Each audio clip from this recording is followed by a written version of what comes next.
Bonsoir à tous, bienvenue dans votre journal. L'actualité de ce 20 mars, éclipse totale, déception à Vouvray en Indre-et-Loire. Le spectacle n'a pas été aussi saisissant qu'ailleurs dans le monde. Nous étions ce matin à l'Observatoire de Toxigny.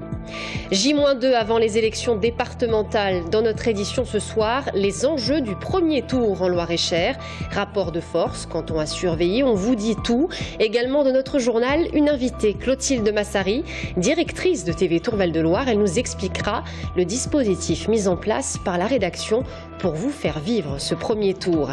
Et puis en sport, TVB Beauvais, remake de la finale de 2011 où nos Tourangeaux étaient rentrés à la maison avec la coupe. Ils seront demain 20h45 à Paris, salle Pierre de Coubertin, face à Beauvais, 3e du championnat. Bonsoir à tous. Le soleil avait rendez-vous avec la lune ce matin. La dernière fois, c'était en 99. C'est une éclipse totale de notre étoile qui a eu lieu aujourd'hui entre 9h15 et 10h30. Regardez ces photos. Elles ont été prises ce matin. La première, la plus impressionnante, prise depuis l'Agence spatiale européenne. L'autre depuis Manchester, en Angleterre. En revanche, en Touraine, le spectacle était plutôt décevant. Vous le voyez sur cette photo prise à Vouvray, une éclipse partielle à laquelle nous avons assisté depuis la France, puisqu'au plus fort de l'événement, à 10h30, 80% du disque solaire était occulté, ce qui n'a pas empêché le monde de se précipiter à l'Observatoire de Toxigny en Indre-et-Loire, où nous étions ce matin pour suivre l'événement. Florent Carrière. Ni lune, ni soleil à voir dans le ciel ce matin. Et du coup, pas d'éclipse non plus, ici à l'Observatoire de Toxigny. Oui, mais l'astre noir, mais on n'a pas vu les étoiles. La lune qui passe devant le soleil. Déception ? Oui. Déception également pour cet astrophotographe de l'Observatoire. Son appareil ne sera découvert que pour être exhibé. On s'attendait à faire quelques photos de clichés, faire un chapelet en finale et puis publier ça sur Internet. Pas d'éclipse à l'œil nu, c'est donc sur écran que l'on assistera au spectacle avec cette image en direct du pic du Midi. Le soleil est là, brillant, la lune est ici et la lune est en train peu à peu de passer comme ça devant le soleil. Et à l'intérieur, on se plaît à observer les îles Féroé plongées dans le noir le temps de l'éclipse totale. On vient de voir disparaître la lumière et donc on est en pleine nuit, comme les écrans sont noirs, mais ça va bientôt repartir avec un peu de lumière à travers les nuages. Contraste une minute plus tard, le relief apparaît à nouveau et les nuages laissent passer l'image d'un croissant de soleil. Pour cette matinée, l'Observatoire avait prévu une conférence de vulgarisation scientifique, notamment sur le fonctionnement du soleil et des éclipses. C'est très satisfaisant de voir l'engouement que les gens peuvent avoir pour un phénomène scientifique. Il y a beaucoup de monde, on aura reçu ce matin entre 150 et 200 personnes. Des personnes qui, comme ce couple, sont venues pour l'éclipse, mais aussi pour se renseigner sur l'Observatoire et ses activités. Quant à la prochaine éclipse de soleil visible ici à Toxigny, il faudra attendre 11 ans et elle ne sera que partielle. Et la qualité de l'air ne s'améliore pas. La pollution aux particules fines persiste à Tours. La qualité de l'air est classée mauvaise avec un indice de 9 sur une échelle allant jusqu'à 10. Mais selon l'UGR, la situation devrait s'améliorer légèrement ce week-end. Sachez qu'à Chartres, Dreux, Orléans et Montargis, le seuil d'alerte niveau 10, très mauvais, a été atteint aujourd'hui. La CGT devant les locaux du MEDEF à Tours. L'Union départementale entend bien peser sur les négociations en cours sur les retraites complémentaires. Ils étaient environ 80 à manifester. Augmentation et égalité des salaires hommes-femmes. On écoute leurs revendications au micro de Guillaume Leroux. Nous, on propose de taxer plus le capital, notamment les dividendes. On sait que l'argent, il y en a aujourd'hui dans le pays. Et puis, une mesure importante qui permettrait d'équilibrer rapidement les régimes, c'est augmenter les salaires et aussi agir sur l'égalité entre les femmes et les hommes, qui réduirait considérablement les inégalités et ferait rentrer de l'argent supplémentaire dans les caisses de complémentaires retraite. Politique à présent, J-2 avant le premier tour des élections départementales ce dimanche. Hier, nous vous parlions des enjeux en Indre-et-Loire. Ce soir, on prend la direction du Loir-et-Cher, un département dirigé par l'UDI Maurice Leroy. Le rapport de force politique en présence est évidemment différent. Sur la carte actuelle des 30 cantons, 17 sont à droite, Union pour le Loir-et-Cher, UMP, UDI, 9 cantons pour les socialistes, la gauche qui part comme partout divisée. Et dimanche, vous serez appelé à élire vos conseillers départementaux dans 15 nouveaux cantons et certains sont à surveiller de très près. On voit tout cela avec Romain Delville. 15 cantons redécoupés, 69 binômes en lice et quelques points chauds à surveiller dimanche soir. D'abord le canton du président sortant, l'UDI Maurice Leroy se représente 7 fois dans le canton de Montoire-sur-le-Loir. Face à lui, un vieil ennemi politique passé de l'UMP au FN, Jean-Yves Narquin, et 2 binômes de gauche, l'un socialiste et l'autre front de gauche. La gauche qui part divisée dans tous les cantons puisque le Parti communiste ou le Front de gauche s'oppose partout au Parti socialiste ou ses alliés. Le canton le plus prolixe en binôme, c'est celui de Celles-sur-Cher avec 6 binômes dont 3 de droite, un légitimiste avec le conseiller général sortant, un soutenu par l'UMP uniquement et un très Celles-sur-Cher avec le maire de la commune et une adjointe. Sur le nouveau canton de Montrichard, outre le Parti communiste et le FN, 2 élus sortants, qui plus est issus de la majorité départementale, se retrouvent face à face. Qui prendra l'avantage? Réponse dimanche soir. Pour ces départementales, une triangulaire serait inattendue. Dimanche soir, ce sera malheur au 3e. Et j'ajoute qu'en Loir-et-Cher et en Indre-et-Loire, les bureaux de vote ferment à 18 h dimanche. Mais sachez que certains fermeront à 19 h en Indre-et-Loire. Regardez, vous le voyez, à Thé-sur-Cher, Chanceau-sur-Choisy, Jouer-les-Tours, Parcé-Mêlé, Saint-Avertin, Saint-Christophe-sur-le-Nez, Saint-Cyr-sur-Loire, Saint-Pierre-des-Corps et bien évidemment Tours. Et ne manquez pas notre grande soirée électorale ce dimanche. Toute la rédaction est mobilisée pour vous faire vivre ce premier tour des élections départementales. Et on en parle justement ce soir avec vous, Clotilde Massari. Bonsoir. Bonsoir Sabrina. Vous êtes la directrice de TV Tour Val-de-Loire. Alors quel est le dispositif prévu pour ce dimanche? Eh bien, une émission spéciale de premier tour des départementales avec 2h30 de direct et un coup d'envoi à 19h45. Donc nous donnerons la priorité aux résultats en temps réel, canton par canton, avec des duplex depuis le Conseil général à Tours, mais également des directs depuis le Loir-et-Cher, où nos journalistes seront basés chez nos confrères de Plus FM. Voilà. En plateau, vous-même, Sabrina, accompagnée de Florent Carrière pour animer cette belle soirée. Donc des invités qui viendront tout au long de cette soirée. Donc pour analyser et réagir ces résultats. Nous ferons un focus également sur les cantons les plus chauds d'Indre-et-Loire, Ballon-Miré, Jouer-les-Tours, Tours-Nord, canton du président sortant Frédéric Thomas, Tours-Est et Tours-Ouest. Voilà, donc rendez-vous à 19h45 dimanche soir. Et le rendez-vous est pris. On imagine que pour TV Tour Val-de-Loire, c'est très important d'être mobilisé le soir du premier tour. Ça l'est. Alors nous sommes mobilisés, toute l'équipe est mobilisée depuis le début de l'année 2015.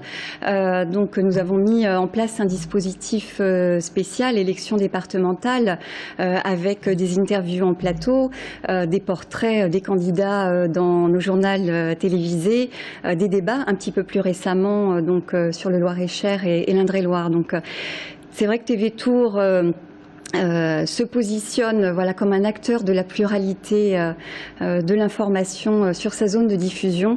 Voilà, et la politique fait partie des thèmes majeurs et encore plus en ces périodes électorales. Vous avez raison de le dire. Merci beaucoup. Clotilde Massari, directrice de TV Tour Val-de-Loire.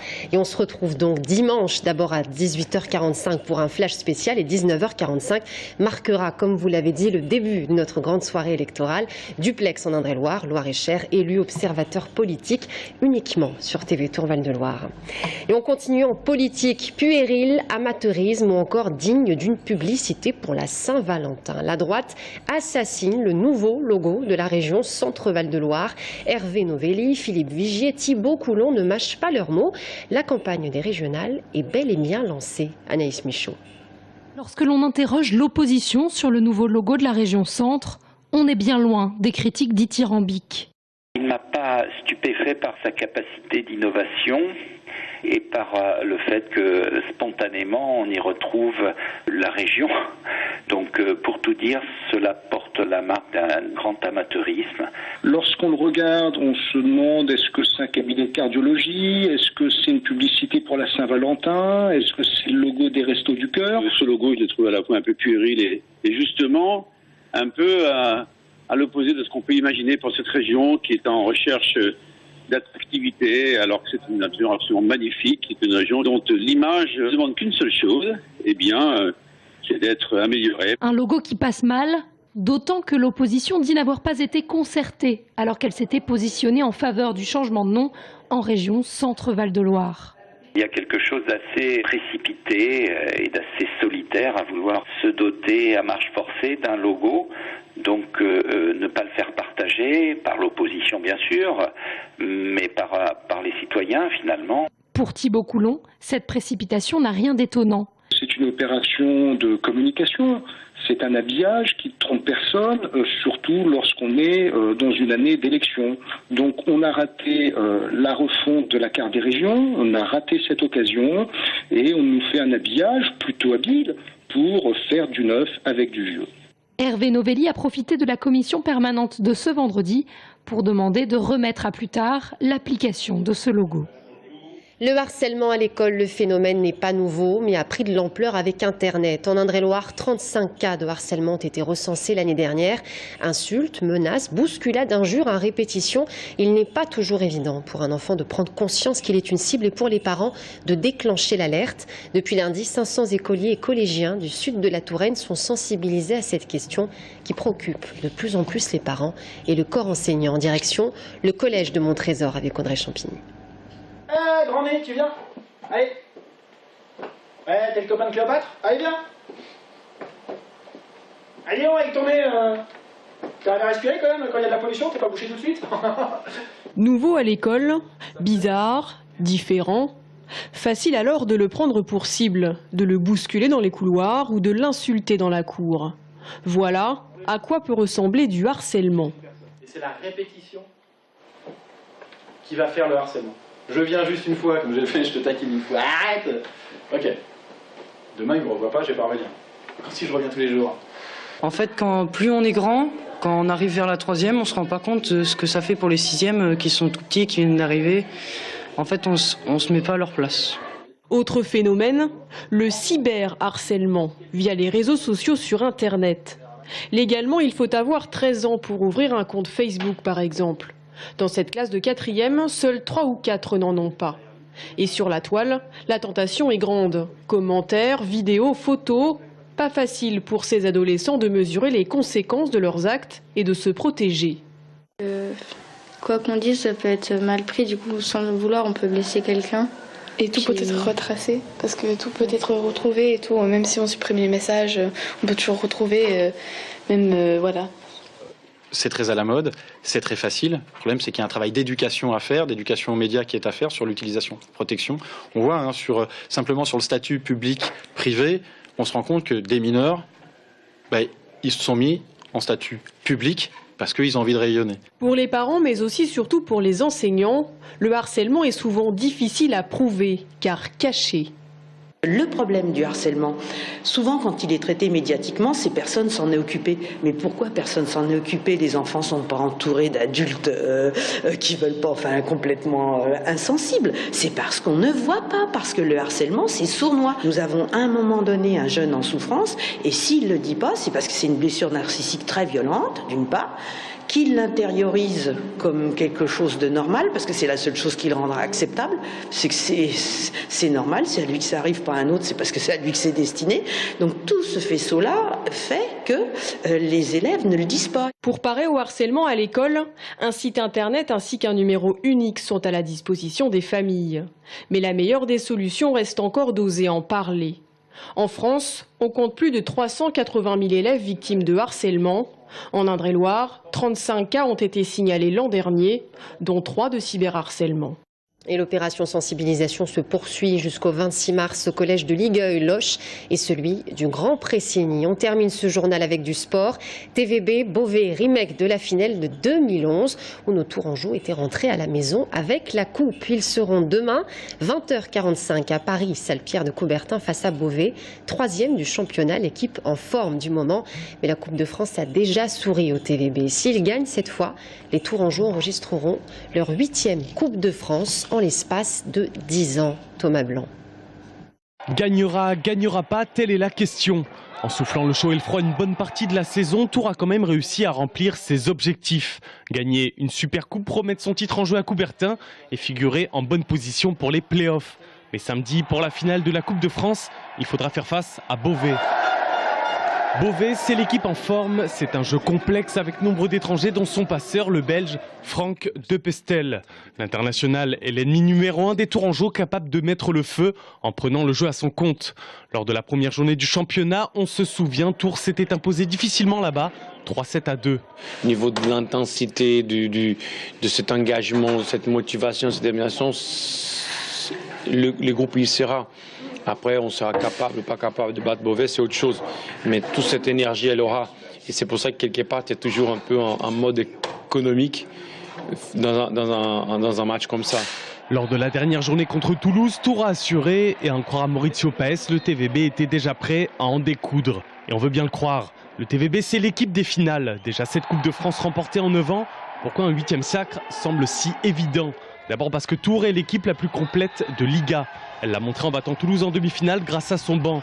Puis il y a les Konechny, Exiga et Pinero, les hommes forts du TVB, 3 joueurs déjà présents lors des 2 derniers sacres en Coupe de France. Une donnée non négligeable qui n'apporte cependant aucune certitude. Quant à l'issue du match, réponse demain 20h45 à Coubertin. Et c'est la fin de ce journal. Merci à tous de nous avoir suivis. Dans un instant, les accidents domestiques sont la première cause de mortalité infantile en France. On en parle avec Sylvie Lemonnier, notre invitée de la rédaction. À tout de suite.